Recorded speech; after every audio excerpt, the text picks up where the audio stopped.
The family that prays together stays together. My name is Nsubuga Pius, a seminarian of the Congregation of Holy Cross. Today we celebrate the second Sunday of Lent, Year B. Our first reading is from Exodus chapter 22. The second reading is coming from the letter to the Romans, chapter 8, verse 31 to 34. And our gospel is coming from St. Mark, chapter 9, verse 2 to 10. I reflect on the theme, trusting in the will of God is fruitful. In our first reading, we encounter God's reward to those who trust in His command. We see Abraham's obedience to God's command of sacrificing his only son, and God rewards him through his descendants by making them countless as the stars in the sky.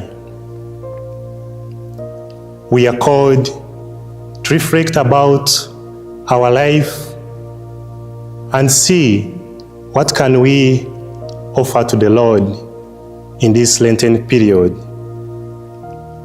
We see that God rewards Abraham through his descendants, which implies that God does not work like a witchcraft,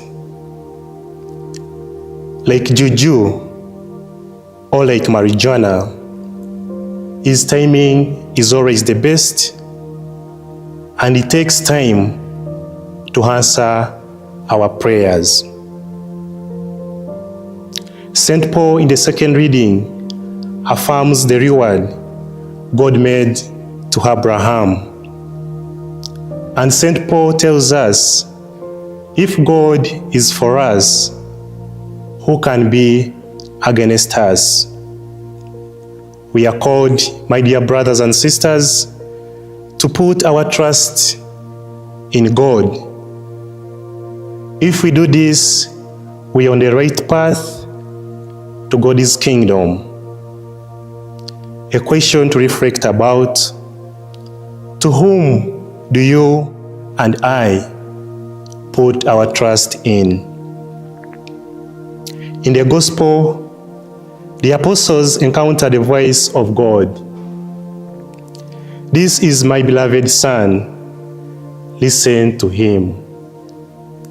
As the custom of Lent, Jesus Christ, through the church, calls us to honestly pray, fast, and give alms.